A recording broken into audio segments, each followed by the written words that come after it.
પ્રથમ નમો ગુરુરાજને, જેણે આપ્યું જ્ઞાન. જ્ઞાને વીરને ઓળખ્યા, ટળ્યું દેહ અભિમાન. મોક્ષ માર્ગસ્ય નેતારમ, વેત્તારમ કર્મભૂભૃતામ. જ્ઞાતારમ વિશ્વતત્ત્વાનામ, વંદે તદ્ગુણલબ્ધયે. અખંડમંડલાકારમ, વ્યાપ્તમ યેન ચરાચરમ. તત્પદમ દર્શિતમ યેન, તસ્મૈ શ્રી ગુરવે નમઃ. સત્શ્રુતને નમસ્કાર, અસીમ ઉપકારી આત્માને નમસ્કાર, તારક ત્રિપુટીને નમસ્કાર, મહાવિત્રો, મુરબ્બીઓ, મુમુક્ષોને નમસ્કાર. પ્રત્યેક શુદ્ધાત્મ દ્રવ્યને નમસ્કાર. સિદ્ધાંત ચક્રવર્તી શ્રી નેમિચંદ્રાચાર્યને નમસ્કાર, ટીકાકારશ્રીને પણ નમસ્કાર. પરમ કૃપાળુ દેવ પ્રણીત વચનામૃતજી અંતર્ગત ઉપદેશ નોંધ 15, ચોથું શ્રુત શ્રી ગોમટસારજી, જીવકાંડ, એમાં 21મો અધિકાર અંતર્ભાવ અધિકાર એ આપણે યથાશક્તિ ગઈકાલે શરૂ કર્યું. એમાં આગળ જઈએ. ગાથા નંબર 679. અંતર્ભાવનો અર્થ આપણે કર્યો હતો કે અંતર્ભાવ એટલે અંતર હોવું, એટલે અંતર્ગત. આ બોક્સમાં આટલી વસ્તુ છે, તો આ બોક્સમાં 5 વસ્તુ અંતર્ગત છે. આ બોક્સ પછી માં આવે નહીં, આ બોક્સ અંતર્ગત 5 વસ્તુ છે. આટલું આટલું ક્યાં મૂક્યું, કોણે મૂક્યું, કંઈ ક્યાં ગયું, આ બધું એ બધું જ 3-4 વસ્તુ બધી જ આ બોક્સમાં આ બોક્સ અંતર્ગત છે, એટલે બોક્સમાં છે, ઇનસાઇડ. એવી રીતે અંતર્ગત, અંતર્ભાવ એટલે એકમાં બીજું રહેલું છે, બીજામાં ત્રીજું રહેલું છે. એ બધાને કનેક્શન શું છે, પૂર્વાપર સંબંધ શું છે, અને કેટલું કેટલું છે, કેમ કેમ છે, એ બધું આમાં આવે છે. એટલે ગુણસ્થાન અને માર્ગણા સામસામું બધું આવે છે કે આ ગુણસ્થાનમાં કેટલી માર્ગણા, કઈ માર્ગણા, એ માર્ગણામાં કેટલા જીવો. વાત તો જીવોની જ છે કે આટલા આટલા જીવો આમાં હોય છે. એ રીતેનું આખું પૃથ્થકરણ કયો, ક્લાસિફિકેશન કયો, વર્ગીકરણ કયો, એ બધું આમાં આવે છે. એ આપણે વિચાર્યું. તો ગાથા નંબર 679. મજ્જિમ ચૌ મણવયણે, સણિપહો દેમ દુજા વખીણોતી. શેષાણમ જોગિતેય, અણુભય વયણમ તુવિયલાદો. યોગની વાત લીધી છે પહેલી જ. યોગ માર્ગણા, અહીંયા ગતિની વાત પૂરી થઈ ગઈ ગઈકાલે, પછી યોગ લીધો છે. તો યોગ કેટલા, તો કે મન વચન કાયાના યોગ. એટલે અહીંયા 3 યોગ આપણે જાણીતા છે. પેટા પ્રકાર ગણીએ, બધા ભેદ ગણીએ તો 15 પ્રકાર છે. 4 મનના, 4 વચનના અને 7 કાયાના. તો 4 મનના, વચનના અને કાયાના જે, એટલે 4 ને 4 8 ને 7 15 યોગ થયા. એ 15 યોગમાંથી અહીંયા ક્લાસિફાઈ કર્યું છે. એ આપણે લઈએ છીએ કે અસત્ય મન, ઉભય મન, પછી અસત્ય વચન અને ઉભય વચન, આ 4 પ્રકારના યોગ થયા. એ સંઘની મિથ્યા દૃષ્ટિથી માંડીને ક્ષીણ કષાય સુધીના 12 ગુણસ્થાન સુધીમાં જીવ હોય છે. સંઘની મિથ્યા દૃષ્ટિ એટલે પહેલું ગુણસ્થાનક લઈ લીધું, અને એમાં સંઘની જીવ, સંઘની પંચેન્દ્રિય છે તે લીધા. અસંઘની પંચેન્દ્રિય લીધા નથી, એ યાદ રાખવાનું. સંઘની પંચેન્દ્રિયની જ વાત છે. સંઘની મિથ્યા દૃષ્ટિથી 12મો એટલે ક્ષીણ કષાય મોહ, એ અથવા ક્ષીણ મોહ જે કયો તે, એ ગુણસ્થાન સુધીના જીવ છે. કોણ? 4 યોગવાળા જીવ. કયા 4 યોગ? હમણાં બોલ્યા તે. અસત્ય મન, ઉભય મન, અસત્ય વચન અને ઉભય વચન. ઉભય વચન એટલે આ શાસ્ત્ર કરતાં હંમેશા મિશ્ર કે વ્યવહાર કહેવાની બદલે, મિશ્ર વચન કહેવાની બદલે હંમેશા ઉભય અને અનુભય લખે છે. ઉભય એટલે બંને પણ થાય, અને ઉભય એટલે બંનેમાંથી એક પણ થાય. આપણે મોટે ભાગે આપણે ઉભય એટલે બોથ ઓફ યુ કે બોથ ઓફ અસ કે બંને જ કહીએ છીએ, કે અમે બંને કે તમે બંને કે કાંઈ પણ, બેઉ સાથે જ વપરાય છે. પણ આમાં એવું નથી. એટલે ઉભય આમાં એટલે અત્યારે નહીં, પણ ઉભય શબ્દના અર્થમાં જ બંને અર્થ થાય છે. તો અહીંયા હંમેશા જે સત્ય યોગ, સત્ય મનોયોગ, અસત્ય મનોયોગ, પછી વ્યવહાર મનોયોગ, અને ચોથો કયો આવે? ઉભય મનોયોગ. કેમ? તો અરે મિશ્ર અનુયોગ, મિશ્ર યોગ.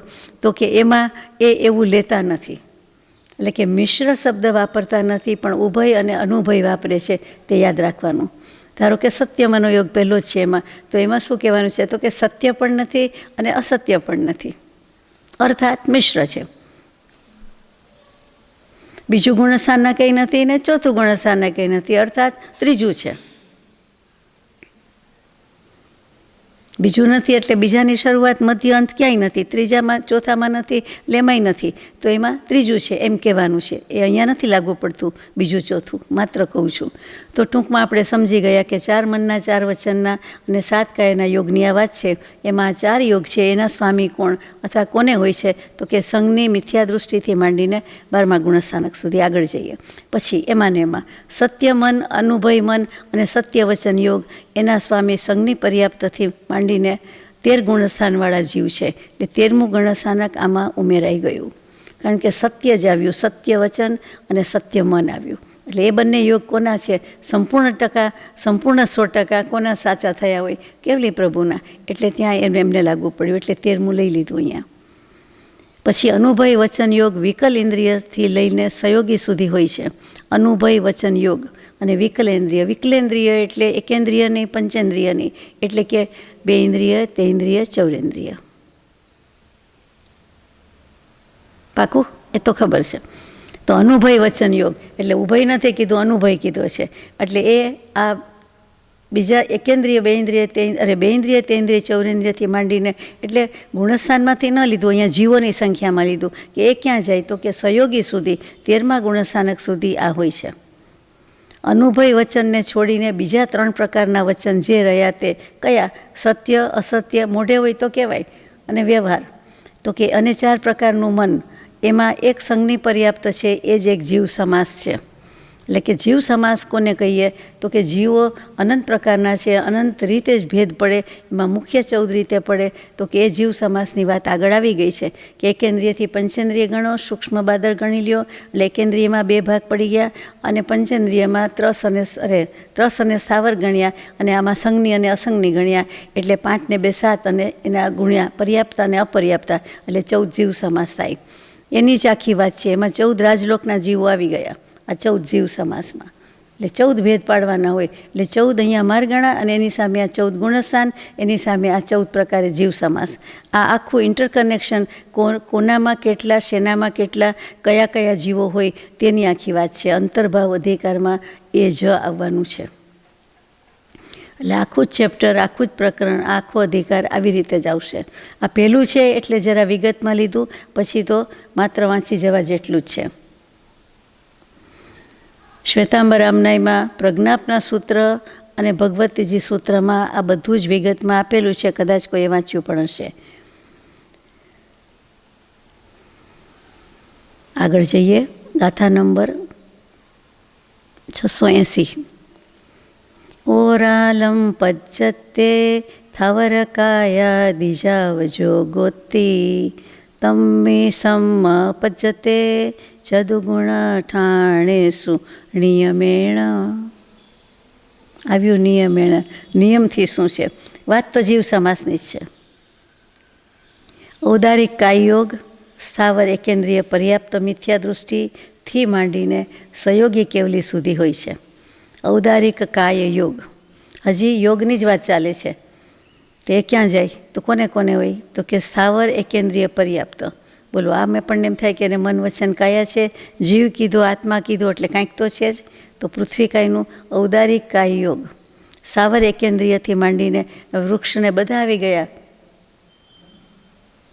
ના આવ્યા.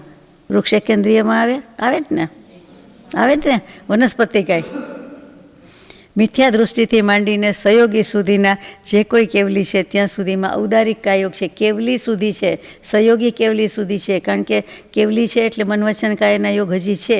બીજી રીતે સમુદ્ઘાત કરે છે ત્યારે પણ કેટલાક યોગ છે, એટલે ઔદારિક કાયોગ છે. પછી ઔદારિક મિશ્ર કાયોગ નિયમથી 4 અપર્યાપ્ત ગુણસ્થાનમાં જ હોય છે. અને ઔદારિક કાયોગમાં પર્યાપ્ત 7 જીવ સમાસ હોય છે. ઔદારિક મિશ્ર પણ આવ્યો અને અહીંયા ઔદારિક કાય પણ આવ્યો. એમાં પર્યાપ્ત અને 7 જીવ સમાસ છે. એટલે 7 પર્યાપ્તા છે તે આવી ગયા.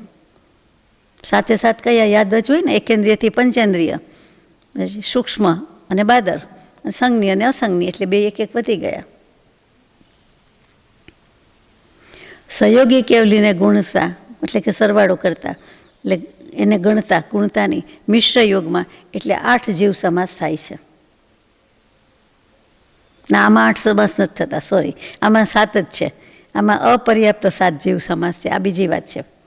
ફરીથી મિશ્ર યોગમાં અપર્યાપ્ત 7 જીવ સમાસ છે. પર્યાપ્ત પણ 7 છે, અપર્યાપ્ત પણ 7 છે. ઔદારિક કાયોગમાં 7 છે, મિશ્ર યોગમાં 7 અપર્યાપ્ત છે. પાકું થયું કે ગોટાળો થતો હોય ને તો એક જ વાર બોલવું છે, એટલે મનમાં ગેરસમજ ના થાય. સાચું કહું ને તો જેટલું જાતે વાંચીએ અને સમજીએ અને પોતાની સ્પીડ પ્રમાણે પોતે વચમાં પોઝ લે, વચમાં વિચાર કરે, વચ્ચે ગણવા બેસે, લખવા બેસે કે વિચારવા બેસે, એના જેવું ઉત્તમ કાંઈ નથી. અપનાથ જગન્નાથ, એ તો સાચી જ વાત છે. જાત મહેનત જિંદાબાદ. મનોયત્ન એટલે જ કરવાનું હોય છે. પ્રેક્ટિસ એટલે જ કીધેલી છે. પ્રેક્ટિસ મેક્સ એ મેન પરફેક્ટ. ચાલો, આ તો થીગડા છે, આ તો નિમિત્ત છે. ગાથા નંબર 681. મિચ્છે સાસણ સમ્મે પુવેદ દે કવાડ જોગી મી નનતિરિયે વિયદોણિય વંતિત્તિ જીણે હિમ નિર્દિઠમ.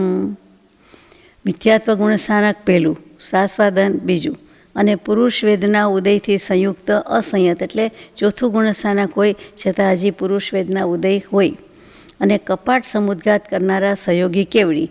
આ 4 સ્થાનમાં ઔદારિક મિશ્ર કાયયોગ હોય છે ને હોય છે.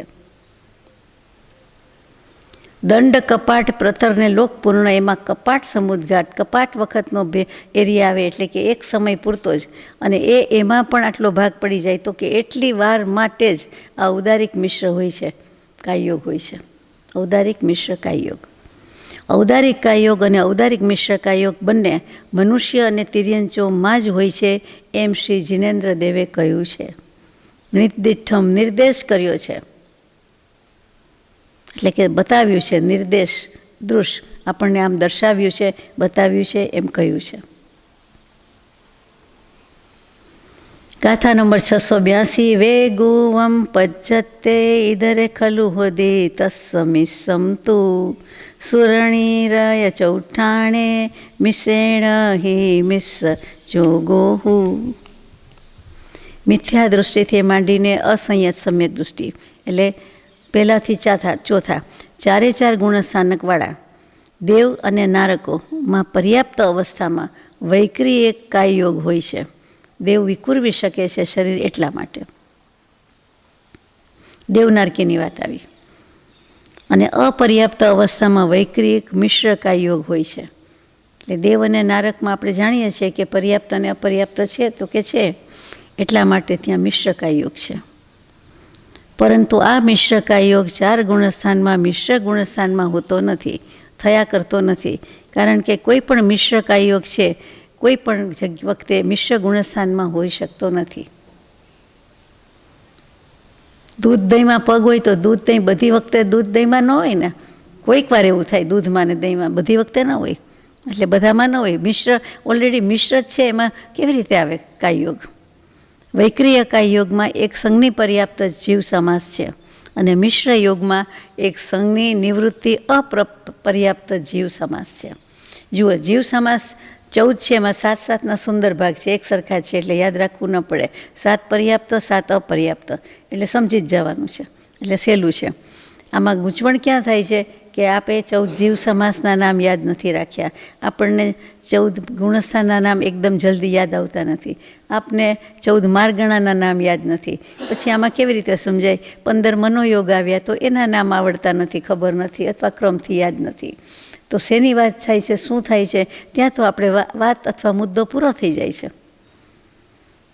અને આમાં આટલું જ સમજવાનું, જાણવાનું છે, બીજું કાંઈ છે નહીં, વધારે છે જ નહીં. આ બધા શબ્દો આપણે આવી ગયા છે, બધી વાત આવી ગઈ છે. એ જો યાદ હોય તો સહેલું પડે. જેમ 8 કર્મમાંથી ગમે ત્યારે મૌનીય કહે તો યાદ આવી જ જાય, નાનાવર્ણીય કહે એટલે ખ્યાલ આવી જાય. પણ પછી ક્રમથી કહે એવું બધું થાય ત્યારે યાદ ના આવે. પહેલાં 4 ને છેલ્લા 2 ને વચલા 3 ને એવું કહે ત્યારે ગોટાળો થાય છે. એટલે હંમેશા કોઈ પણ વસ્તુ ક્રમથી બરાબર 1-2થી 100 યાદ રાખવા, કોઈ એવી જ રીતે આખો યાદ આવતો હોય તો એના જેવું ઉત્તમ કાંઈ નથી. એમ જ હોવું જોઈએ. એમાં પણ ક્રમ જ અગત્યનો છે ને. એકડેથી સોમાં કંઈ ભૂલ પડે? ન જ પડે. ચાલો, ગાથા નંબર 683. આહારો પજ્જતે ઇદરે ખલુ હોદી તસ્સમિસ્સોદુ અંતો મુહૂર્તકાલે છઠ ગુણે હોદી આહારો. આહારક કાય યોગ એટલે પહેલાં મનમાં બેસાડવું પડે ને. આહારક કીધું છે, ઔદારિક નહીં. આપણું ઔદારિક છે, પાછું ત્યાં ગોટાળો થાય વાંચવામાં, યાદ રાખવામાં. તો આહારક કાય યોગ છે એ પર્યાપ્ત અવસ્થામાં જ હોય કે થાય છે. અને કોને હોય છે આપ જાણો છો કે છઠ્ઠા પ્રમત્ત ગુણસ્થાનક વર્તી સ્પેશિયલ લબ્ધિધારી આહારક લબ્ધિધારી હોય, આહારક શરીરની લબ્ધિ છે એ ધારી હોય તે જ મુનિ. અને એમાં પણ કેટલોક વિકાસ થઈ ગયો હોય, સ્વરૂપનો વિકાસ, આત્માની પ્રગતિ ઘણી બધી હોય, માત્ર છઠ્ઠું ગુણસ્થાનક પણ ન હોય. અને એનાથી પ્લસ એ પ્લસ બધું એવી રીતે છઠ્ઠા પ્લસ બધું ગુણ પ્રગટી ગયા હોય અને તે ધારી શકે. અને એની ઈચ્છા તો બધા કરે, આપણે કરીએ તો કે તીર્થંકર દેવના દર્શન કરવા જવાની આ રુદ્ધિ પ્રગટી છે. તીર્થંકર દેવની રુદ્ધિ વૈભવ જોવા, એમનું વાણી સાંભળવા, અથવા પોતાને શંકા હોય તો કંઈ સમાધાન કરવા માટે પણ જાય છે. એટલે એટલું શંકા ક્યારે હોય કે નાની મોટી વાતમાં આપણે કહીએ તેવી થોડી હોય, એ જબરદસ્ત હોય. એટલે પછી એવી શંકા ને એવી શંકાનું સમાધાન એ સિવાય કોઈ કરી શકે નહીં, તીર્થંકર દેવ કે કેવલી પ્રભુ. એટલે ત્યાં જતા હોય છે. એ આહારક શરીરની વાત છે, એ પાક્કું યાદ રહી ગયું છે. તો આહારક કાય યોગ પર્યાપ્ત અવસ્થામાં જ હોય છે. આહારક મિશ્ર યોગ અપર્યાપ્ત અવસ્થામાં હોય છે. એ મિક્સ છે, થોડુંક ઔદારિક સાથે મિક્સ કરવું પડે છે. આ બંને યોગ છઠ્ઠા ગુણસ્થાનવાળા મુનિને જ હોય છે. અને તેનો ઉત્કૃષ્ટ અને જગન્ય કાળ બંને એક સરખો છે, અંતર્મુહૂર્ત જ છે. જગન્ય પણ અંતર્મુહૂર્ત, ઉત્કૃષ્ટ પણ અંતર્મુહૂર્ત છે. અહીંયા જે પર્યાપ્ત અપર્યાપ્ત કહ્યું છે તે આહારક શરીરની અપેક્ષાથી છે. આહારક શરીરનું પૂતળું બનાવવાની શરૂઆત કરે થી પૂરું ન થાય ત્યાં સુધી અપર્યાપ્ત કહેવાય. પૂરું થઈ જાય એટલે કામ પૂરું થઈ ગયું એટલે એને પર્યાપ્ત કહેવાય. ઔદારિકને આપણી બીજાની અપેક્ષાએ જે કહીએ છીએ પર્યાપ્ત અપર્યાપ્ત એવું નથી. કારણ કે ઔદારિક શરીર સંબંધી અપર્યાપ્તતા છઠ્ઠે ગુણસ્થાનકમાં હોય નહીં. સંઘની મનુષ્ય છે, પર્યાપ્ત મનુષ્ય છે, ક્યાંથી હોય? જીવ સમાસ આહારક કાયયોગનો એક સંઘની પર્યાપ્ત અને આહારક મિશ્ર કાયયોગનો એક સંઘની અપર્યાપ્ત અને ગુણસ્થાન એ બંનેમાં એક છઠ્ઠું જ આવે છે. એટલે તમે જીવ સમાસ કહો અથવા તો કાયયોગ કહો, આહારક શરીર કાયયોગ કહો, બધું જ આ સંઘની અપર્યાપ્ત અને એક છઠ્ઠા ગુણસ્થાનમાં જ આવે છે, બાકી આવતું નથી. 14 ગુણસ્થાનકમાંથી આ એક છઠ્ઠામાં આવે છે. આ બંને વસ્તુ એ એક જ બનાવે છે આહારક શરીરનું. એ તો યાદ રાખવું સહેલું છે, બીજાની વાત છે. આપણી આવે ત્યારે અઘરી પડે. ગાથા નંબર 684. ઓરાલિય મિસંવા ચવું ગુણ ઠાણે સુહોદિકમ ઇયમ ચદુગદી વિગ્રહ કાલે જોગીસય પદર લોગ પૂર્ણ ગે. ઔદારિક મિશ્ર યોગની જેમ કાર્મણ યોગ, કાયાની જ વાત છે, 15 યોગની જ વાત છે. એમાંનું છેલ્લું કાર્મણ કાય યોગ. કાર્મણ એટલે તો કર્મ લાગે તે જ. કાર્મણ વર્ગણા કયો, અહીંયા કાર્મણ યોગ છે. એ પહેલાં, બીજા, ચોથા, આ 3 અને સહયોગી કેવલી એટલે 13મા ગુણસ્થાનકમાં જ હોય છે. કયો? ઔદારિક મિશ્ર યોગ. અને જેમ આ કાર્મણ યોગની વાત છે, કર્મ વર્ગણા. 4 ગતિ સંબંધી વિગ્રહ ગતિના કાળમાં પણ હોય છે. એક જગ્યાએથી બીજી જગ્યાએ દેહ જાય છે, એટલે કે આત્મા ગમન કરે છે, ગતિ કરે છે બીજો દેહ લેવા માટે, તો ત્યારે વિગ્રહ ગતિનો સમય પણ છોડ્યો નથી. એટલે એમાં પણ આ હોય છે. શું હોય છે? ઔદારિક મિશ્ર યોગની જેમ કાર્મણ કાય યોગ. આપણે વાત થઈ હતી કે સમુદ્ઘાત વખતે પોતાનું મૂળ શરીર તો રાખે જ છે, પણ એમાંથી તેજસ અને કાર્મણ શરીર અને પોતાના કેટલાક આત્મપ્રદેશો એ તેજસ કાર્મણ શરીરના નિમિત્તથી સાથે જ ઉપડે છે અને જાય છે, લોકપ્રમા ફેલાવે છે, સમુદ્ઘાત કરે છે. એટલે તેજસ કાર્મણ શરીર ભેગું છે, એ આત્મપ્રદેશ છે અને તેજસ કાર્મણ છે. એટલે ત્યાંય દેહાત્મા ભેગા છે અને જ્યાં બેઠા છે, સ્થિરતા છે, ત્યાં પણ પોતાને છે જ દેહને આત્મા. તો એટલે મૂળ શરીરનો ત્યાગ કરવાનો હોતો નથી. ઘણીવાર આ પ્રશ્ન મોટો હોય છે કે મૂળ શરીરે જાય, મૂળ શરીર ન જ જાય.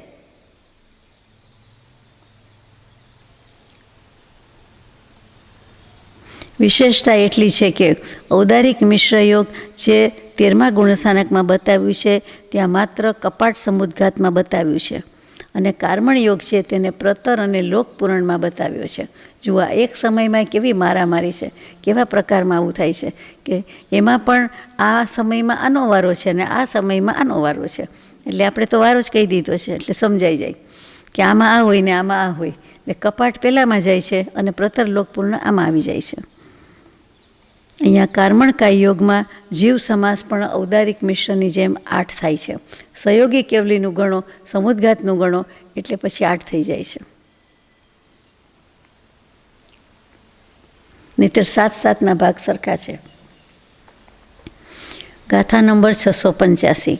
થાવર કાય પુહુદી સંડો શેષા અસરણી આદિય અણિયટ્ટ સય પઢમો ભાગવતી જીણે હિમ નિર્દેઠમ.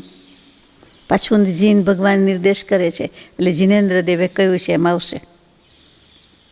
વેદ માર્ગણાના 3 ભેદ છે: સ્ત્રીવેદ, પુરુષવેદ, નપુસક વેદ. આમાં નપુસક વેદ છે એ સ્થાવરકાય મિથ્યા દૃષ્ટિથી માંડીને 9મા ગુણસ્થાનકનું પહેલો સવેદ ભાગ સુધી હોય છે. એટલે 9મું ગુણસ્થાનક એટલે અનિવૃત્તિકરણ, એના જે ભાગ પડતા હોય છે એમાં પહેલો ભાગ તો કે પહેલા ભાગ સુધી હોય છે. ગુણસ્થાન 9મું જ છે. આપણે કે ને શરૂઆતમાં હોય છે પછી નથી હોતું એમ. અને ગુણસ્થાન 9 કહેવાય અને જીવ સમાસ 14 કહેવાય. અને બાકીના સ્ત્રીવેદ અને સ્ત્રી અને પુરુષવેદ એ અસંગની પંચેન્દ્રિય મિથ્યા દૃષ્ટિથી માંડીને અનિવૃત્તિકરણના સવેદ ભાગ સુધી હોય છે. એટલે કે પહેલો બીજો જ્યાં સુધી હોય ત્યાં સુધી, 9માના અંત સુધી હોય એમ થયો અર્થ.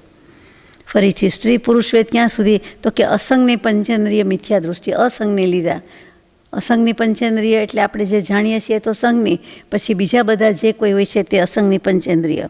અને એ મિથ્યાત્વી તો બરાબર છે કે લીધું ગુણસ્થાન, ત્યાંથી માંડીને 9મા સુધી એને હોય છે. ગુણસ્થાન તો 9 જ છે, પરંતુ જીવ સમાસ અસંગની પંચેન્દ્રિયના પર્યાપ્ત, અપર્યાપ્ત અને સંગનીના પર્યાપ્ત, અપર્યાપ્ત એમ 4 પ્રકારે હોય છે. જીવ સમાસ 4 થયા. ગાથા નંબર 686. થાવર કાય પહુદી અણિયટ્ટી વેત્તિ 14 ભાગોતી કોહતી યમ લોહો પુણસુહમસ રાગો તે વિણયો. કષાય માર્ગણાની વાત હવે શરૂ થાય છે. યોગની વાત પૂરી થઈ ગઈ. કષાય તો 4 જ યાદ રાખવાના છે: ક્રોધ, માન, માયા, લોભ. એમાંથી ક્રોધ, માન, માયા 3 કષાય સ્થાવરકાય મિથ્યા દૃષ્ટિથી માંડીને અનિવૃત્તિકરણના બીજા, ત્રીજા અને ચોથા ભાગ સુધી ક્રમથી રહે છે. અર્થાત અનિવૃત્તિકરણના પહેલા ભાગમાં નથી. કષાય માર્ગણાની અપેક્ષા ક્રોધમાન, માયા, લોભ નથી. 3 કષાયની વાત છે. સ્થાવરકાય એટલે શું થયા? પૃથ્વીકાય, અપકાય, તેવકાય એ બધા થયા. વવકાય, વનસ્પતિકાય. આપણને તો વનસ્પતિકાય યાદ આવી જાય, પછી બીજું બધું જલ્દી યાદ નથી આવતું. તો એ બધા મિથ્યાત્વી તો જીવ ખરા, ત્યાંથી એટલે પહેલાંથી માંડીને મિથ્યાત્વથી માંડીને 9મામાં બીજા, ત્રીજા ને ચોથા ભાગ સુધી ક્રમથી રહે છે કષાય. એટલે પહેલા સમયે નથી હોતા, પહેલા ભાગમાં નથી અનિવૃત્તિકરણમાં. અને લોભ કષાયની વાત કે 10મા સૂક્ષ્મ સંપ્રાય ગુણસ્થાન સુધી હોય છે. 10મે ગુણસ્થાનકે લોભ જાય છે, આપણે જાણીએ છીએ. લોભ છેલ્લો છે બોલવામાં અને જાય છે પણ છેલ્લો, એનો વારો છેલ્લો છે. એટલે લોભ ઘણો કહેવાય આ હિસાબે. લોભના આપણે જાણીએ છીએ કષાયના કિટ્ટીકરણ, અશ્વકરણાધિકરણ અને બીજું કંઈ નામ છે. એ 3 પ્રકાર ભેદ પડે છે અનિવૃત્તિકરણ ગુણસ્થાનકમાં. એ ત્યારે લોભ કષાય જાય છે. સૂક્ષ્મ અને સંપરાયનો અર્થ છે કષાય. એટલે સૂક્ષ્મ કષાય, કષાયનો સૂક્ષ્માથી સૂક્ષ્મ ભાગ પણ ત્યારે જાય છે 10મે ગુણસ્થાનક ત્યાં સુધી હોય છે. એટલે અહીંયા કહેવાનું એમ છે કે લોભ છે એટલે આગલા 3 કષાયમાં એટલે ક્રોધમાન, માયામાં 9 ગુણસ્થાન થયા અને લોભ કષાયમાં 10 ગુણસ્થાનક હોય છે. જીવ સમાસ તો બંનેમાં 14 છે કે કોઈ પણ જીવ ગમે ત્યાં આ 4 કષાય તો કરી જ શકે છે, કરતો જ હોય છે. એનો અર્થ શું થયો? ચોથા ગુણસ્થાનકથી સમ્યક દૃષ્ટિ હોય તો સમ્યક દૃષ્ટિથી માંડીને 4, 5, 6, 7, 8, 9 સુધી કષાય ભાવ છે.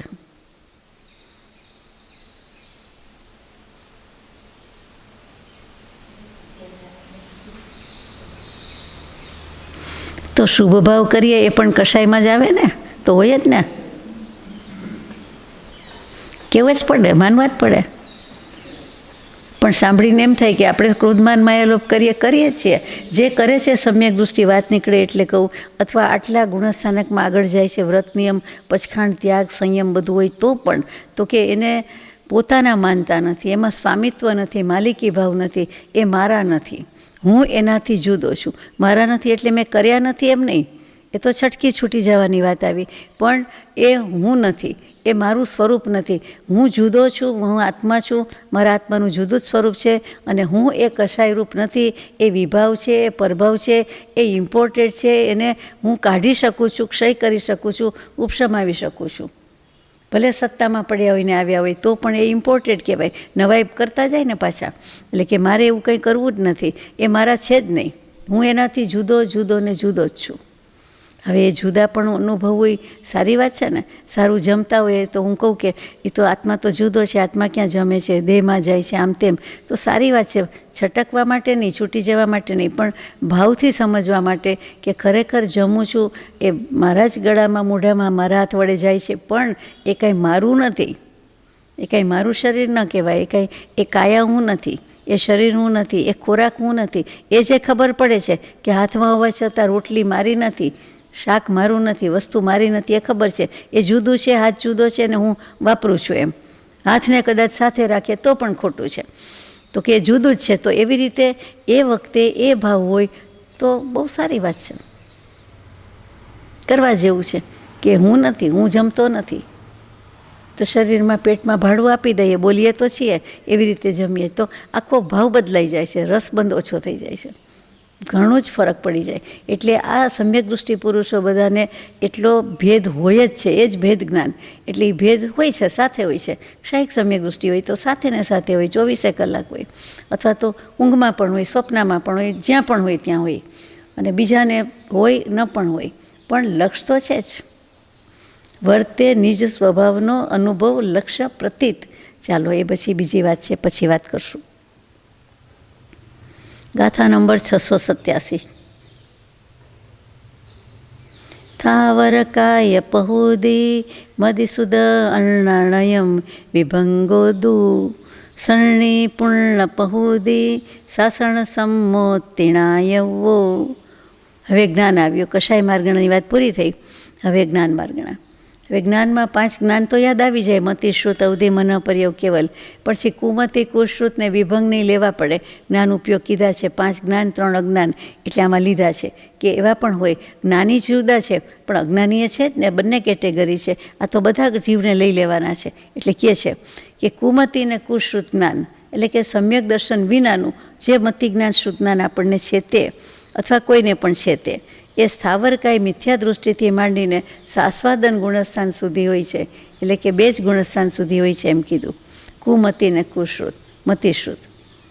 વિભંગ જ્ઞાન સંઘની પર્યાપ્ત મિથ્યા દૃષ્ટિથી માંડીને સાસ્વાદન સુધી હોય છે. વિભંગ જ્ઞાન એટલે અવધિ જ્ઞાન પણ સમ્યક દર્શન વિનાનું, એ સંઘની પર્યાપ્ત મિથ્યા દૃષ્ટિ એટલે પહેલું જ ગણો, અને ત્યાંથી સાસ્વાદન બીજામાં છે. પછી કુમતિ કુશ્રુત જ્ઞાનમાં ગુણસ્થાન 2 અને જીવ સમાસ 14 થાય છે. આ રીતે કોઈ પણ જીવને ક્યાંય પણ હોય છે, એટલે 14 જીવ સમાસ આવી ગયા. વિભંગમાં 2 ગુણસ્થાન અને જીવ સમાસ એક સંઘની પર્યાપ્ત જ હોય છે, એટલે અપર્યાપ્તને કાઢી નાખ્યા. અવધિ જ્ઞાન હોય છે એમાં અપર્યાપ્તને હોતું જ નથી.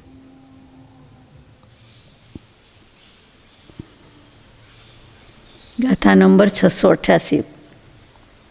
શરણતિ ગમ અવિરસ સમાધિ છઠ્ઠ ગાદિ મણપચ્ચો ખીણ કસાય મજાવદુ કેવલણાણમ ચીણે સિદ્ધે. હવે 3 સમ્યક જ્ઞાનની વાત આવી. મતિ, શ્રુત, અવધિ. પેલું વિભંગ જ્ઞાન હતું, કુમતિ કુશ્રુત હતું. હવે 3 સમ્યક જ્ઞાન, મતિ, શ્રુત, અવધિ, એ અવ્રત સમ્યક દૃષ્ટિ એટલે અવિરતી સમ્યક દૃષ્ટિ 4થું ગુણસ્થાનકથી માંડીને 12મા ગુણસ્થાનક સુધી હોય છે, ક્ષીણ કષાય સુધી. મન પર્યવ જ્ઞાન 6ઠ્ઠા ગુણસ્થાનથી માંડીને 12મા સુધી હોઈ શકે છે. 6ઠ્ઠા પહેલાં તો થતું જ નથી એમ કહેવાનું છે. વ્રતધારી હોય, સંયત હોય, મુનિ હોય, મુનિ દશા હોય તો જ એ ગુણસ્થાનકમાં જ મનઃપર્યવ જ્ઞાન આવે. અને તે વખતે તો દીક્ષા લેતી વખતે જ મનઃપર્યવ જ્ઞાન થઈ જતું. તીર્થંકર દેવની વાત કરીએ તો. અને બીજા બધા જીવમાં પણ દીક્ષા લે, વૈરાગ્ય એટલો બધો પ્રચુર હોય કે તે વખતે જ મનઃપર્યવ જ્ઞાન થઈ જાય. એટલે છઠ્ઠું ગુણસ્થાનક તો હોય જ. એટલે પાંચમામાં દીક્ષા લે ત્યારથી, છઠ્ઠામાં દીક્ષા લે ત્યારથી જ કહેવાય છઠ્ઠા ગુણસ્થાનક. એટલે પછી એની શ્રેણી, કક્ષા બધું વધતું જાય, ગુણવત્તા વધતી જાય છે. અને કેવળ જ્ઞાન 13મું અને 14મું ગુણસ્થાનમાં જ હોય છે. બરાબર છે? સહયોગી કેવલી ને અયોગી કેવલી. પછી સિદ્ધ ભગવાન કાંઈ રાખી દેવાય, અને સિદ્ધ ભગવાનને પણ હોય છે. આમાં લખ્યું છે સહયોગી કેવલી, અયોગી કેવલી. હવે સંસારી જીવોની વાત થતી હોય તો સિદ્ધ ભગવાનની વાત ક્યાંથી આવે? શા માટે લેવા જોઈએ? તો કે એ તો છે જ ને, પહેલાં જ છે, અનંતા છે. એક કોઈ અનંત એક સિદ્ધ થાય ત્યારે તો બીજાનો વારો આવે છે બહાર નીકળવાનો વ્યવહાર રાશિમાં. તો એ પરમ અસીમ ઉપકારીને આપણે ભૂલી જવાય? તો આમાં લખ્યા છે કે સિદ્ધ ભગવાનને પણ હોય છે. જ્યાં નથી ત્યાં નથી, બધામાં ન આવ્યું, અત્યાર સુધી આવ્યું. આમાં છે એટલે આવ્યું. ગણવા તો પડે જ ને. જીવ કેટલા પ્રકારના? મુખ્ય બે જ, સિદ્ધ અને સંસારી. તો સિદ્ધાત્મા ક્યાં જાય? આત્મા જ કહીએ છીએ, આત્મા જ છે અને શાશ્વત સમય સુધી છે, તો આપણે રાખવા જ જોઈએ ને. આપણે શિરોમાન્ય જ છે.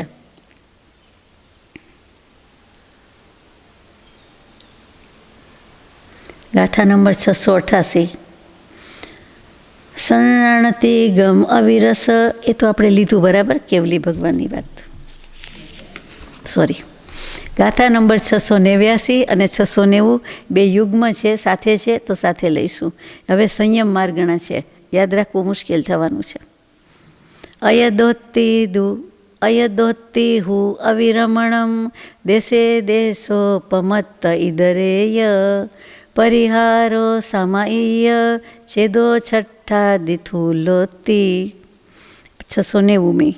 સુહમો સુહમ કસાયે સંતે ખીણે ઝીણે જહખાદમ સંજમમગણ ભેદા સિદ્ધેણથે તેણે દેઠમ. સંયમ માર્ગણામાં અસંયમને પણ ગણ્યો છે, એટલે એ પણ લેવાનો. જેમ જ્ઞાનમાં અજ્ઞાન પણ ગણ્યું, એમ સંયમમાં અસંયમ, અર્થાત સંયમ નથી તેવા જીવો પણ છે, વધારે છે, તો એ લખવું પડે. એટલે અસંયમને ગણાવ્યું છે. તો અસંયમ મિથ્યા દૃષ્ટિથી માંડીને અવ્રત સમ્યક દૃષ્ટિ, એટલે પહેલાંથી માંડીને ચોથા સુધીના બધા આવી ગયા.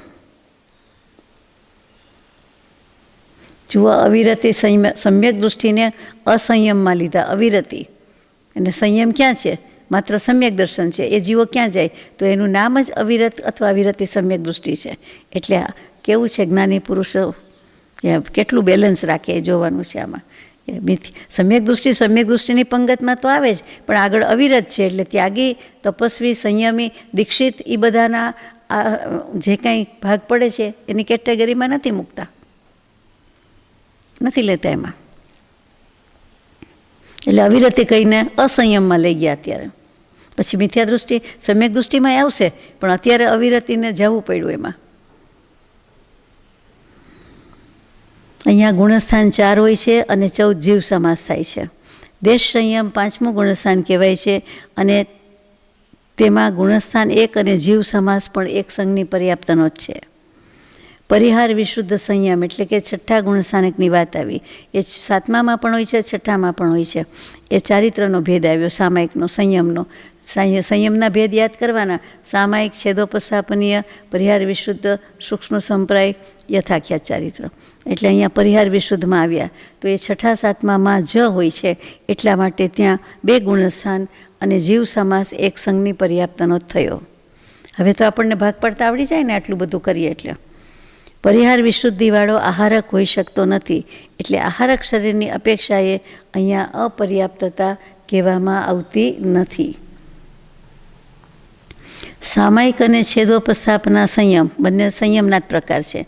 એ છઠ્ઠાથી માંડીને 9મા ગુણસ્થાનક સુધી હોય છે. એટલા માટે 4 ગુણસ્થાનક થાય, અને જીવ સમાસ સંઘની પર્યાપ્ત અને આહારક અપર્યાપ્ત એ રીતે 2 થાય છે. આહારક અપર્યાપ્ત છે. આહારક શરીર કે આહારક લબ્ધિ ક્યાં છે એમને? એટલા માટે કહેવું પડે. બધા તો કરતા નથી, એટલે એ સિવાયના ક્યાં જાય? એટલે એમાંય જ ભાગ પાડી દીધા. આ પાસ થયા અને આ નાપાસ થયા, સ્ટુડન્ટ્સ તો બે કહેવાય, એટલે બધા લેવા પડે.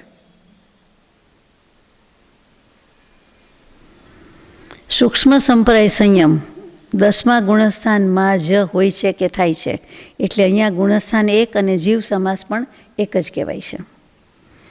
યથાખ્યાત સંયમ ઉપશાંત કષાય, ક્ષીણ કષાય, સહયોગી કેવલી અને અયોગી કેવલીને હોય છે. કયું? યથાખ્યાત ચારિત્ર એટલે કેવલ જ્ઞાન જ છે. એટલે ઉપશાંત કષાય, ક્ષીણ કષાય એને પણ હોય છે. એટલે 11મા 12મા ગુણસ્થાનકને પણ લીધા. યથાખ્યાત ચારિત્ર છે એટલે તો એને સરાગ સંયમ ને વિતરાગ સંયમ બે બધા ભાગ પાડ્યા છે. અને સહયોગી અયોગી કેવલી ભગવાનને હોય જ છે. એટલે અહીંયા 4 ગુણસ્થાન અને જીવ સમાસ સંઘની પર્યાપ્ત 1 અને કેવલી સમુદ્ઘાતની અપેક્ષાએ અપર્યાપ્ત એટલે 2 કહેવા પડે છે. એક સમય માટે કેવલી પ્રભુ, એમાંય કેવલી સમુદ્ઘાત કરનારા કેવલી બધા નહીં, તો પણ એને લેવા પડે કે અપર્યાપ્ત. પણ જાય ક્યાં એ વખતે? કોઈ દલીલ ન કરી શકે કોઈ ક્યાંય કે એ જીવ અત્યારે ક્યાં કહેવાય, કે કયા ગુણસ્થાનમાં કહેવાય, કે એનો સમાવેશ શેમાં કર્યો, પર્યાપ્ત અપર્યાપ્તમાં કહેવું પડે કે તે વખતે હજી સમુદ્ઘાત વખતે મિશ્ર યોગ થઈ જાય છે, એટલા માટે અપર્યાપ્ત કહેવાય છે.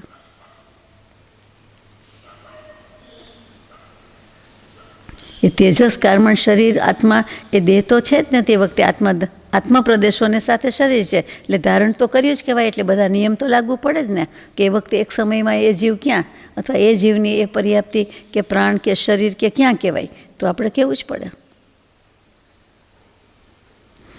સિદ્ધ જીવ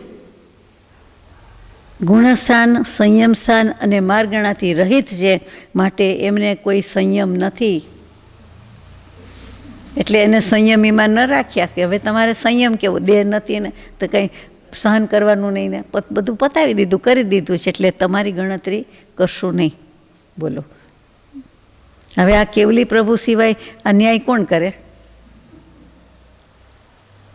અનંતા જીવ સામસામી દલીલ જ કરે ને કે અમે કહેવાઈએ ને અમે ન કહેવાઈએ, પણ દેહ હોય તો કરે ને, બરાબર? એને કંઈ પડી નથી, પરવા નથી. આમાં ચોખ્ખું લખ્યું છે, એમ જ વંચાય છે હા, કે આમાં સિદ્ધ ભગવાનને સંયમ હોતો નથી, આમ લખ્યું છે.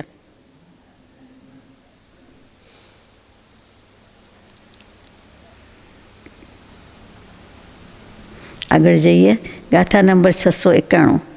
ચૌરકથા વરાદી સમા ઇઠ્ઠે દુખીણ મોહોતે ચક્ષુ અચક્ષુ ઓહી જીણ સિદ્ધે કેવલમ હોદી. હવે જ્ઞાનમાંથી આપણે દર્શન પર આવ્યા. દર્શનના કેટલા ભેદ? મારે આડાવડા નથી જાણવા. સમ્યક દર્શન એવું નથી જાણવું, મિથ્યા દર્શન એવું નથી જાણવું, અથવા દર્શનનું બીજું કંઈ જાણવું નથી, જૈન દર્શન કે ષટ દર્શન કે એવું નથી જાણવું. અહીંયા દર્શન અભિપ્રેત શું છે? ચક્ષુ દર્શન, અચક્ષુ દર્શન, અવધિ દર્શન, કેવલ દર્શન. જ્ઞાન પછી દર્શનના એ 4 ભેદ છે, એ મૂક્યા છે. આમાં ચક્ષુ ઇન્દ્રિય એ ચૌરેન્દ્રિયથી માંડીને ક્ષીણ મોહ સુધી હોય છે. એટલે કે પેલું ગુણસ્થાનક, અને એમાંય ચૌરેન્દ્રિય માત્ર, એટલે નહીંતર કાયા જીભને નાક પહેલાં 3ને એકેન્દ્રિય, 2 ઇન્દ્રિય, 3 ઇન્દ્રિય, એને તો એ છે જ નહીં. એટલે ચક્ષુર ઇન્દ્રિયથી જ શરૂઆત થાય છે, પછી પંચેન્દ્રિયને બધા આવી ગયા, તો કે એ બધાથી માંડીને પહેલાં ગુણસ્થાનકથી ક્ષીણમો 12મા સુધી હોય છે. આ 4 દર્શન. અચક્ષુ દર્શન સ્થાવરકાયથી માંડીને 12મા ગુણસ્થાનક સુધી હોય છે. એને આંખથી જોવાનું નથી, પૃથ્વેકાય, અપકાય, તેવકાય, વવકાય, એટલે એ ક્યાં જાય? સ્થાવરકાય છે, તો કે એ પણ આમાં આવી ગયા, અચક્ષુ દર્શનમાં લીધા. અવધિ દર્શનમાં અવિરતિ સમ્યક દૃષ્ટિથી માંડીને ક્ષીણ મોહ સુધી હોય છે. અવધિ જ્ઞાન નહીં, અવધિ દર્શન. એટલે સમ્યક દૃષ્ટિ તો હોય ને હોય જ, પછી અવધિ જ્ઞાન, અને પછી આ 12મા ગુણસ્થાનક સુધી હોય છે. જો હોય તો, જરૂરી નથી, પણ હોય તો ક્યાં સમાવેશ પામે? તો કે અહીંયા પામે. પછી કેવલ દર્શન સહયોગી અયોગી બંને ગુણસ્થાનમાં અને સિદ્ધોને પણ હોય છે. ત્યાં સિદ્ધ ભગવંતને લેવા જ પડે. કેવલ જ્ઞાન છે, કેવલ દર્શન છે, એ 4 ભાવ પ્રાણથી જીવે છે. એટલે કે અનંત જ્ઞાન, અનંત દર્શન, અનંત સુખ, અનંત વીર્ય, અનંત ચતુષ્ટય, એ 4 ભાવ પ્રાણ છે. એ ભાવ પ્રાણ છે સિદ્ધને એમ કેવું, એના કરતાં એમને કેવલ જ્ઞાની, કેવલ દ્રષ્ટા કેવું સારું છે. અનંત જ્ઞાની, અનંત દર્શી, એટલે કેવળ જ્ઞાની અને કેવળ દર્શની એ જ છે. એ અનંતનો અર્થ કેવળ જ છે, ને કેવળનો અર્થ અનંત જ છે. અહીંયા તો લેવા જ પડે સિદ્ધ ભગવાનને. એને શું એમ ન કહેવાય, બેઠા બેઠા જુએ જ છે, કંઈ કરવું નથી. બાકી જે જાણમાં તો છે જ ને સિદ્ધ ભગવાન છે એટલે. કેવલ જ્ઞાન કંઈ જતું રહ્યું ત્યાં છે તો નહીં, આત્મા છે તો બધું છે. અને દેહ નથી એટલે દેહ સંબંધી ઘણું નથી, કાંઈ નથી. ચક્ષુરેન્દ્રિયમાં 12 ગુણ સ્થાનક અને ચતુરેન્દ્રિય, ચૌરેન્દ્રિય અને પંચેન્દ્રિય અસંગની, સંગની, અપર્યાપ્ત, પર્યાપ્ત એ અપેક્ષાએ 6 જીવ સમાસ થાય છે. અચક્ષુ દર્શનમાં 12 ગુણ સ્થાનક અને 14 જીવ સમાસ હોય છે. અવધિ દર્શનમાં 9 ગુણ સ્થાનક અને જીવ સમાસ, સંગની, પર્યાપ્ત અને અપર્યાપ્ત એટલે માત્ર 2 જ થાય છે. કેવલ દર્શનમાં 2 ગુણ સ્થાનક અને જીવ સમાસ પણ 2 જ હોય છે. વિશેષતા એટલી કે કેવલ દર્શન ગુણસ્થાનથી પર એવા સિદ્ધ ભગવંતને પણ હોય છે. કેવલ જ્ઞાન તો હોય છે પણ કેવલ દર્શન પણ છે એમ કેવું છે. એ પણ સાચી વાત છે. કેવલ જ્ઞાનમાં જણાય છે તો કે દેખાય પણ છે, જોઈ શકે છે, વગર આંખે જોઈ શકે એમ તો કહેવું જ પડે ને. જાણવું તો મનમાં આત્માએ જાણી લીધું કહેવાય, મન તો છે નહીં પણ આત્માએ, અને આ તો દેખાય છે એટલે રીતસર દર્શન પણ કહેવું પડે.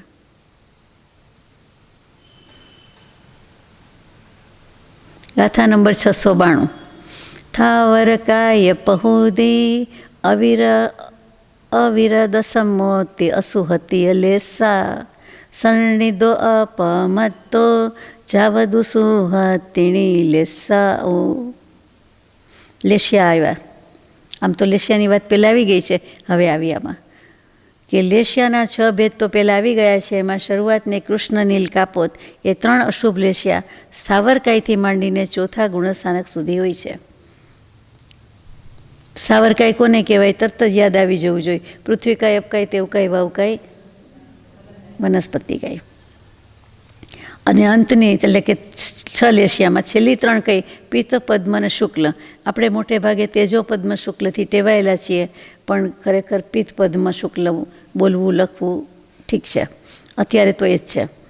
આ 3 શુભ લેશિયા સંઘની મિથ્યા દૃષ્ટિથી માંડીને અપ્રમત્ત ગુણ સ્થાન સુધી હોય છે. એટલે સંઘની મિથ્યા દૃષ્ટિને પણ તેજો, પદ્મ અને શુક્લ લેશિયા હોઈ શકે, હોય છે, હોઈ શકે નહીં એમ આવ્યું. આ નવીન વાત લાગે. સંઘની મિથ્યા દૃષ્ટિ, મિથ્યાત્વ છે તો પછી શુક્લ ભાવ કે ધ્યાન કે ન કરી શકે? તો કે શુક્લ ધ્યાન ન કરી શકે એમ ના પાડે છે. શુક્લ લેશિયા હોઈ શકે. એક જરાક વાર પૂરતો જ છે ને, તો ઉત્તમ ભાવ ન આવે, આવી શકે છે. કોઈ પણ જીવને ક્યારેક આવતો હોય તો એ ગણવા તો પડે જ ને, લેખામાં તો લેવા જ પડે ને. બધાને એમ ક્યાં કહે છે?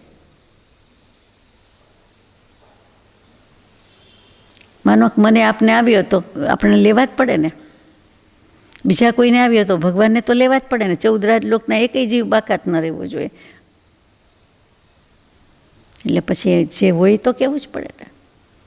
હંમેશ હોય છે એમ ક્યાં કહે છે? બધા જીવને હોય છે એમ ક્યાં કહે છે? અશુભ લેશિયામાં 4 ગુણસ્થાન અને 14 જીવ સમાસ છે. શુભ લેશિયામાં 7 ગુણસ્થાન અને 2 જીવ સમાસ છે. આ કથનથી શુક્લ લેશિયા 7મા ગુણસ્થાન સુધી સાબિત થાય છે.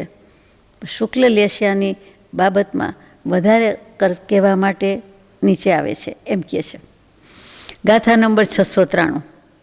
ણવરીય સુક્કા લેસા સજોગી ચરી મોતી હો દિણીય મેણ ગય જોગી મે વિસિદ્ધે લેસાણથી તીણી દીઠમ. આ ગાથા લાંબી છે એટલે એનું રાગ બંધારણ જુદું છે. શુક્લ લેશિયાની વિશિષ્ટતા એ છે કે સંઘની પર્યાપ્ત મિથ્યા દૃષ્ટિથી માંડીને સહયોગી કેવડી સુધી હોય છે. આમાં જીવ સમાસ 2 જ હોય છે અને એની ઉપર અયોગી કેવડી 14મા ગુણસ્થાનવર્તી જીવોને અને સિદ્ધને કોઈ પણ લેશિયા હોતી નથી એમ પરમ આગમમાં કહ્યું છે. ત્યાં પરમ આગમમાં કહ્યું છે આવી ગયું, શાસ્ત્રોમાં કહ્યું છે આવી ગયું. આ 2 વચ્ચેનો ભેદ તે આચાર્ય દેવ સિદ્ધાંત ચક્રવર્તી શ્રી જાણે, આપણને તો ખબર નથી. છૂટી કેવા જાય છે બધાય. મેં કાંઈ તીર્થંકર દેવ પાસે સાંભળ્યું નથી. તીર્થંકર દેવે કીધેલું હતું એ બધું એ પ્રમાણે કહ્યું. પછી ગણધર દેવે રચ્યું હોય, અગર ગણધર દેવ કરતાં પણ પછી આચાર્ય ભગવંત એક પછી એક રચતા હોય, એટલા માટે કદાચ પરમ આગમમાં કહ્યું છે એમ લખ્યું હોવું જોઈએ, કારણ કે એ સિવાય બીજું શું હોઈ શકે.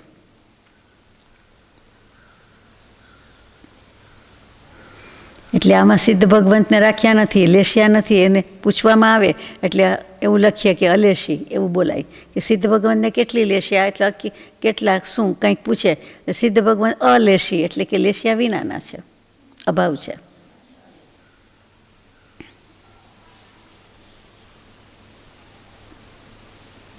શુક્લ લેશ્યાની વિશિષ્ટતામાં મૂક્યું કે સંઘની પર્યાપ્ત મિથ્યા દૃષ્ટિથી માંડીને મિથ્યાત્વથી કેવલી થાય, સહયોગી કેવલી, એટલે 1 થી 13 ગુણસ્થાનક સુધી હોઈ શકે એમ. કેવું કહેવાય શુક્લ લેશ્યા.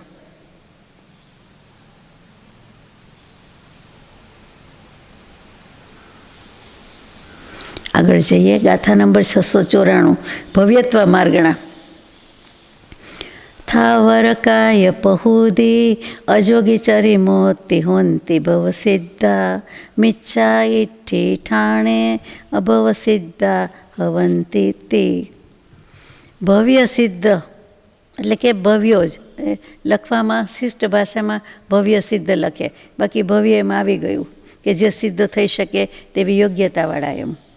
તો કે ભવ્ય જીવો એમાં ભવ્ય સિદ્ધ સ્થાવરકાય મિથ્યા દૃષ્ટિથી માંડીને અયોગી પર્યંત, અયોગી સુધી હોય છે. એટલે પહેલાંથી 14મા સુધી હોય છે ભવ્ય જીવ, બરાબર છે. અને અભવ્ય સિદ્ધ મિથ્યા દૃષ્ટિ સ્થાનમાં જ હોય છે, એટલે કે પહેલાં ગુણસ્થાનકમાં જ રહે છે અભવ્ય સિદ્ધ, એમ આ કહેવાનું થયું. કારણ કે સમ્યક દર્શનનો એટલે ચોથે તો જાય જ નહીં. એટલે ભવ્યત્વ માર્ગણાના 2 ભેદ છે, એક ભવ્ય અને બીજો અભવ્ય. એને ભવ્ય સિદ્ધ અને અભવ્ય સિદ્ધ આપણે કહીએ છીએ. જેના નિમિત્તથી, જેના બાહ્ય નિમિત્ત મળવાથી સિદ્ધ પર્યાયને પ્રાપ્ત કરી શકે અને તેના સાધનભૂત સમ્યક દર્શન જ્ઞાન ચારિત્ર પણ લઈ શકે, એની શુદ્ધ પર્યાય પ્રાપ્ત થઈ શકે એવી પર્યાય આશ્રિત યોગ્યતારૂપ શક્તિ વિશેષને ભવ્ય જીવ કહેવામાં આવે છે. શબ્દો તો જુઓ, ક્યાંય બંધાવવું નથી સહેજે, બિલકુલ સ્વતંત્ર છૂટા સિદ્ધ ભગવાન. જેવું જોયું, જાણ્યું, અનુભવ્યું એટલે લખવું જ પડે ને, સાચું જ કે ને, સવાલ જ નથી ને.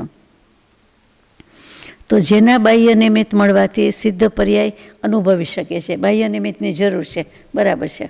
અને જેને એના સાધનભૂત સમ્યક દર્શન જ્ઞાન ચારિત્ર એ મોક્ષના સાધન કહેવાય, મોક્ષના કારણ કહેવાય, નિમિત્ત કહેવાય. આ 3 શબ્દ એના માટે વપરાય. એટલે જે મળી શકે, રત્નત્રયની પ્રાપ્તિ કરી શકે. કેવું? તો કે આવી પર્યાય આશ્રિત યોગ્યતા રૂપ શક્તિ વિશેષ. શક્તિ આત્માની છે, પોતાની છે, તો પછી કેમ નહીં? તો કે પર્યાય આશ્રિત એટલે કે પર્યાયમાં અનુભવવાનું બાકી છે, પર્યાયમાં જોવાનું, જાણવાનું બાકી છે. આપણે નથી ઘણીવાર સાંભળતા, સમજતા કે પર્યાયમાં થવું જોઈએ ને, દ્રવ્યથી તો હું આત્મા શુદ્ધ જ છું, પણ પર્યાયમાં અનુભવવું જોઈએ ને, વેદવું જોઈએ ને. હા, એ જ વાત આવી. એટલે અહીંયા મૂક્યું ચોખ્ખું કે પર્યાય આશ્રિત યોગ્યતા રૂપ શક્તિ વિશેષ. આપણે તો કહીએ જ છીએ કે હું આત્મા જ છું, ખબર જ છે આત્મા છે તો આત્મા છું, દ્રવ્ય છું, શુદ્ધ છું, જેમ કયો એમ છું. તો એ શું થયું? તો કે દ્રવ્યથી બોલવા કેવા પૂરતું થયું, ભલે માનવા પૂરતું થયું, પણ પર્યાયમાં એટલે અનુભવવામાં નથી આવ્યું, વેદ્યું નથી, પર્યાયથી ઓળખાણ નથી, પર્યાયથી અનુભવ નથી, પર્યાયથી આસ્વાદ્યું નથી, જે બાકી છે. અને એ જેનામાં યોગ્યતા વિશેષ શક્તિ હોય તે ભવ્ય થયા. એટલે આત્મા છે અને ભવ્ય છે એટલે જઈ તો શકે, પણ એ નક્કી કોણ, કેવી રીતે કર્યું શક્તિ? તો કે એની એવી યોગ્યતા થશે જ, પર્યાય આશ્રિત યોગ્યતા શબ્દ મૂક્યો. અને પેલા અભવ્યને નહીં જ થાય. આત્મા તો એ છે, એકરાર પણ કરે, માનો કે હા હું આત્મા છું, પણ એ કરી શકતા જ નથી. એવી શ્રદ્ધા, એવો અભિપ્રાય, એવું કન્વિક્શન જે કયો એવું આવતું જ નથી એને. એની વાત પણ કરે, બીજાને સમજાવે, આચાર્ય પદ સુધી જાય, પણ એ વસ્તુ નથી. એટલે કેટલી મોંઘી વસ્તુ છે, દુર્લભ વસ્તુ છે, એ અપેક્ષા એ સમજાય એમ છે.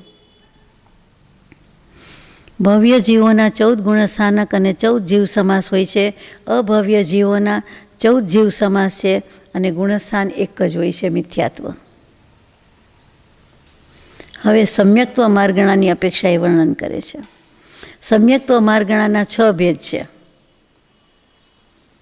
સાંભળ્યા છે 6 ભેદ? સમકિતના 6 ભેદ મોટે ભાગે ના આવે.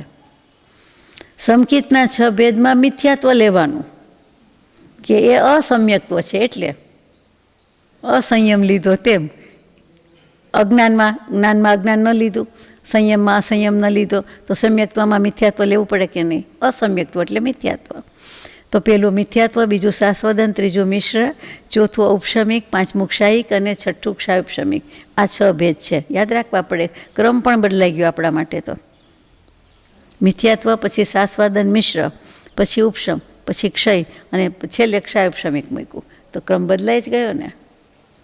હવે ક્રમથી નથી એટલે યાદ રાખવું ઘણું અઘરું પડે. જેને આડું અવડું જ યાદ રાખવાની ટેવ હોય એને એકદમ સુગમ છે. 3 સમ્યક્ત્વ, શરૂઆતના 3 સમ્યક્ત્વ, મિથ્યાત્વ, શાસ્વદન, મિશ્ર, એ પોતપોતાના ગુણસ્થાનકમાં હોય છે. આ સારો જવાબ. મિથ્યાત્વ સંકેત, મિથ્યાત્વ સમ્યક્ત્વ. બોલીએ તો કેવું લાગે? તો કે 11મા 12મામાં નથી બોલતા સરાગ ને વિતરાગ ભેગું, એવું આમાં. તો કે એ બંને ક્યાં હોય છે? પોતાના ગુણસ્થાનકમાં, પોતાના ઠેકાણે જ બેઠા હોય છે. મિથ્યાત્વ ગુણસ્થાનક છે અને મિથ્યાત્વ સમ્યક્ત્વ છે. શાસ્વદન સંકેત, તો કે એ પણ શાસ્વદન ગુણસ્થાનકમાં બેઠું છે. મિશ્ર ગુણસ્થાનક, એ પણ મિશ્રમાં બેઠેલું છે. મિશ્ર સંકેત, મિશ્ર ભાવ જે કહ્યું તે. હવે પછી પ્રથમ ઉપશમ અને વેદક એ 2 સમ્યક્ત્વ ચોથા ગુણસ્થાનકથી માંડીને 7મા ગુણસ્થાન સુધી હોય છે. વેદક સંકેત નવું લેવાનું આવશે આમાં. પ્રથમ ઉપશમ થાય છે, 2 ઉપશમ હોય, એમાં પ્રથમ ઉપશમ અને બીજું વેદક એ 2 સમ્યક્ત્વ ચોથાથી માંડીને 7મા સુધી હોય છે. બરાબર છે. પછી શ્રેણી માંડી દે છે. એટલે તો મિથ્યાત્વનું ગુણસ્થાન એટલે કે મિથ્યા દર્શનનું ગુણસ્થાનક એક પેલું મિથ્યા દૃષ્ટિ અને જીવ સમાસ 14. શાસ્વદનનું એક ગુણસ્થાન તે બીજું અને જીવ સમાસ 2. પછી સંજ્ઞી અપર્યાપ્ત અને સંજ્ઞી પર્યાપ્ત એ રીતે ગણ્યા છે 2. હવે ઉપશમ સંકેત આવે છે. મિશ્ર ગુણસ્થાનિકની પણ વાત લઈ લઈએ કે સમ્યક્ત્વ મિથ્યાત્વનું ગુણસ્થાન એક જ, ત્રીજું, અને જીવ સમાસ છે તે સંજ્ઞી પર્યાપ્ત એક જ છે, મિશ્ર ત્રીજામાં. હવે ઉપશમ સંકેત એટલે ચોથામાં આવી ગયા આપણે. એમાં પ્રથમ ઉપશમ અને બીજો ભેદ છે કે દ્વિતીય ઉપશમ. એમ જ બોલાય છે, પ્રથમ અને દ્વિતીય. પહેલું બીજું તો આપણે બોલી જવાય તો, બાકી આમ જ બોલાય છે, લખાય છે. હવે એમાં ફરક શું છે? તો કે પ્રથમ ઉપશમની વાત પહેલાં લઈએ કે જ્યારે સમ્યક દર્શન થાય છે ત્યારે દર્શન મોહનીયની 3 પ્રકૃતિનો ઉપશમ થાય છે અને સાથે સાથે 4 અનંતાનુબંધી કશાય છે એનું વિસંયોજન થાય છે. આ વિસંયોજન શબ્દ નવો આવશે. તો કે અનંતાનુબંધી કશાય જાય છે પણ એને પ્રકૃતિ ફરી જાય છે, એને અપ્રત્યાખ્યાની કશાયમાં ટ્રાન્સફર થઈ જાય છે, સંક્રમણ થઈ જાય છે કે બદલાઈ જાય છે, જે કયો તે. એટલે કે વિસંયોજન, છૂટું પાડી દીધું, સભાનું વિસર્જન કર્યું એમ. તો ભેગા થયા હતા, બરાબર છે, પણ હવે છૂટા પડી ગયા, બધા પોતપોતાના સ્થાનકમાં ગયા. એવી રીતે અનંતાનુબંધી છે ક્યાં ગયા? તો કે એ અપ્રત્યાખ્યાનીએ એનું સ્થાન લઈ લીધું. એટલે અનંતાનુબંધી અપ્રત્યાખ્યાનીમાં કન્વર્ટ થઈ ગયા, એમ ટ્રાન્સફર થઈ ગયા, જે શબ્દ કેવું હોય તે. અનંતાનુબંધી ન રહ્યા એટલે કન્વર્ટ જ, એનું રૂપાંતર જ થયું, અનંતાનુબંધી પણ ગયું. તો કે એવું જ્યારે થાય છે ત્યારે એને પ્રથમ ઉપશમ સંકેત કહેવાય છે. સંદીપ કરે એટલે પ્રથમ ઉપશમ. અને પછી દ્વિતીય ઉપશમ ક્યારે કહેવાય છે? મેં વાત કરીને એ દ્વિતીય ઉપશમની કરી. પ્રથમ ઉપશમમાં બીજું છે કે એમાં 5 અને 7 પ્રકૃતિનો ઉપશમ થાય છે. 7 પ્રકૃતિ છે, અનંતાનુબંધીની 4 અને દર્શન મોહનીની 3. એમાંથી 5 અથવા 7 એટલી પ્રકૃતિનો ઉપશમ થાય છે ત્યારે એને પ્રથમ ઉપશમ કહેવાય છે. અને જ્યારે દ્વિતીય ઉપશમ છે ત્યારે મેં કહ્યું તેમ કે અનંતાનુબંધીની અપ્રત્યાખ્યાનીમાં કન્વર્ટ થઈ જાય છે, તો બરાબર છે. નહીંતર કેવી રીતે કહેવાય? એ બીજામાં જ થાય ને. પહેલું છે ને પછી બીજું છે, એટલે કે એડવાન્સ સ્ટેજ છે, ઉત્તર સ્ટેજ છે, પછીની પર્યાય છે, પછીનો ભાગ છે, એટલે એને પછી આવે છે. લેટર પાર્ટમાં જઈએ. પહેલાં આવે કે પાંચડો પહેલાં આવે? પહેલાં એક આવે, 1 2 3 4 એવી રીતે. બરાબર ચોખ્ખું સ્પષ્ટતા? 5 કે 7 પ્રકૃતિ યાદ રાખવાની છે, ઉપશમ થાય છે પહેલા સંકેતમાં. ચાલો. ચાલો, વેદક સંકેત કોને કહેશું? તો કે વેદક સમ્યક્ત્વમાં સંજ્ઞી પર્યાપ્ત અપર્યાપ્ત એ બંને જીવ સમાસ હોય છે. કારણ કે પહેલી નરક, ભવંત્રિક ને છોડીને એટલે એ સિવાયના એટલે વૈમાનિક દેવ આવશે. શેષ દેવ એટલે વૈમાનિક દેવ, ભવંત્રિક એટલે ભવનપતિ, વાણવ્યંતર, જ્યોતિષી ત્રણે છોડી દેવાના અને પહેલી નરક છોડી દેવાના. અને પછી શેષ દેવ એટલે બીજા બધા દેવ એટલે દેવોમાં છોડી દેવાના, પહેલી નરક તો રાખવાની. પછી ભોગભૂમિના મનુષ્યો, પછી તિર્યંજો, એમાં અપર્યાપ્ત અવસ્થામાં વેદક સમ્યક્ત્વ હોય છે. એ શું છે? પ્રોસેસ છે કે કોઈ કે પાણી કે વસ્તુ રેડે છે તો રેડવામાંથી આ જગ્યાએથી ઓછું થયું, પેલી જગ્યાએ હજી પહોંચ્યું નથી, તે હવામાં હોય ને, રસ્તામાં કહેવાય, હવામાં કહેવાય. તો કે એવી રીતે અહીંયા કહે છે કે આટલેમાં વેદક સમ્યક્ત્વ એક ક્ષાયિક સંકેત થતાં પહેલાંનો કાળ છે. એટલે હજી ત્યારે હોય એટલે ક્યાં કહેવાય? તો કે અપર્યાપ્ત કહેવાય. એટલે ઇન્સફિશિયન્ટ છે કે ઇનકમ્પ્લીટ છે એટલે એને અપર્યાપ્ત અવસ્થા કહેવાય. એટલે એને અપર્યાપ્તમાં રાખ્યું છે વેદક સમ્યક્ત્વને. ભૂલ નથી, આમ જ છે. પહેલી નરકમાં અને વૈમાનિક દેવમાં અને ભોગભૂમિના મનુષ્યો, ભોગભૂમિના તિર્યંજો, આ ચારેયના અપર્યાપ્ત અવસ્થામાં વેદક સમ્યક્ત્વ રહે છે. એટલે આટલાને હોઈ શકે છે સમ્યક્ત્વ થતાં પહેલાંનો કાળ. ભોગભૂમિના તિર્યંજો આવી ગયા, મહામત્સ્ય વગેરે પણ આવી ગયા. એને આપણે ભૂલતા નથી, બધે લઈએ જ છીએ. કોઈને ભૂલાય? તણકલું માત્ર ભૂલ્યા ન હોય તો પાકું. વેદક સમ્યક્ત્વ, સમ્યક દર્શન પહેલાંનો કાળ, જસ્ટ બિફોર ક્ષાયિક સંકેત, હું સમજું છું ત્યાં સુધી. તો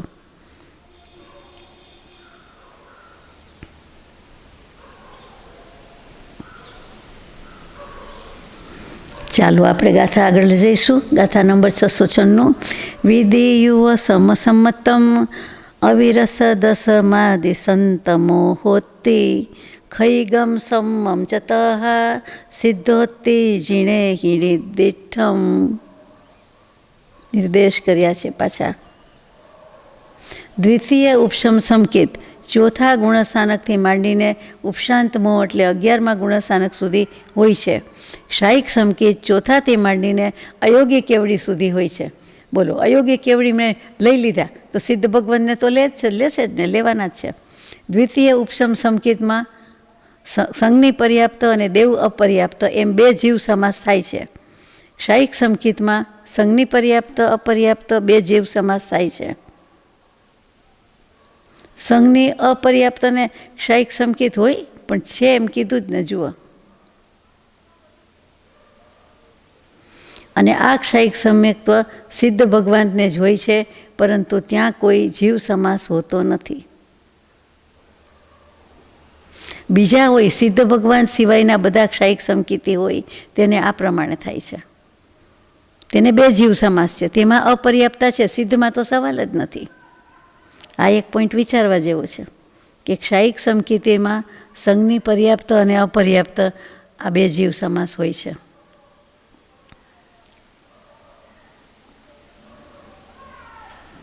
અહીંયા જે કંઈ દ્વિતીય ઉપશમ સંકેત બતાવ્યું છે એનો અભિપ્રાય એમ છે કે દ્વિતીય ઉપશમ સંકેત 7મા ગુણસ્થાનમાં જ ઉત્પન્ન થાય છે, પરંતુ ત્યાંથી શ્રેણી આરોહણ કરવાનું આવે ત્યારે 11મા ગુણસ્થાનકે જઈને નીચે પડે છે. અને પડે છે એટલે છઠ્ઠા, પાંચમા, ચોથા ગુણસ્થાનમાં પણ આવે છે. આ અપેક્ષાથી એ દ્વિતીય ઉપશમ સંકેત અહીંયા કહેવામાં આવ્યું છે કે પડે છે ત્યારે તો કે ભલે હતું પણ છઠ્ઠા પછી પ્રગતિ કરતાં કરતાં 7મી શ્રેણી 8મી શ્રેણી ચડતા 11મું ટચ થયું એટલે 11મીથી પડે છે એટલે ક્યાં જાય છે તો કે છઠ્ઠે આવે છે, પાંચમે આવે છે, ચોથે આવે છે. એટલે ત્યારે આવી શકે નહીં, આવે છે કોઈ ચોથે, કોઈ પાંચમે, કોઈ છઠ્ઠે, કોઈ બેઠું થઈ જાય તો એ બધાનો સમાવેશ તો કરવો જ જોઈએ ને કે અત્યારે એ ક્યાં કહેવાય કે ક્યાં જાય. એટલા માટે એને આમાં લીધેલા છે એમ કહેવામાં આવે છે. નહીંતર એમ થાય કે દ્વિતીય ઉપશમ તો 7મા ગુણસ્થાને જ શરૂ થાય કે હોય છે, 7મામાં આવે છે ત્યારે, તો પછી એને કેમ આવી રીતે કહ્યું. કેટલીક વખત એમ કહેવામાં આવે છે કે જોઈએ તેવો આત્માનો અનુભવ ચોથે ગુણસ્થાનકે હોય એ નહીવત હોય છે, પણ ખરેખર સાચો વિકાસ, પ્રગતિ કે સ્વરૂપનું ઓળખાણ કે સાતમા ગુણસ્થાનકે જ કહેવામાં આવે છે. એક ભેદ એવો છે, એક મતભેદ છે કે મતાંતર છે કે જે કયો તે, પણ એવું નથી. ચોથા ગુણસ્થાનકે, સાતમા ગુણસ્થાનકે કે 13મા ગુણસ્થાનકે એ બધાનો આત્મ અનુભવ તો એક સરખો જ હોય છે, એમાં મિનમેક નથી. એટલે કે જે આત્માને તો વિશેષણ આપતા હોય આત્મ અનુભવ સંબંધી, એ ચોથાને પણ આપવા જ જોઈએ. અથવા કોઈ એમ કે ખરું સમકિત તો સાતમે જ કહેવાય, ચોથે ઠીક તો ઠીક નહીં, ચોથે બધું જ, ચોથે ક્ષાયિક સમકિતે ખરું, અને તે જ ભવે કોઈ મોક્ષે જતો રહ્યો, પછી ભલે એની પ્રગતિ થતી જાય એ પ્રમાણે હોય, અને નહીંતર ત્રીજે ભવે મોક્ષે જાય. પણ ટૂંકમાં આ એક ભેદ છે, યાદ રાખવા જેવો, સમજવા જેવો છે. આપણે ફાઇનલ કરી શકીએ એમ છીએ જ નહીં, એ તો કેવલી ભગવાને કહ્યું છે તેમ જ છે. મતાંતર છે એટલે આપણને આ સમજાય, આ ઓછું સમજાય એમ કહેવાનું છે. બાકીનું બાકી જ રહે છે, આપણે આવતીકાલે કરીશું. સહજાત્મ સ્વરૂપ પરમ ગુરુ.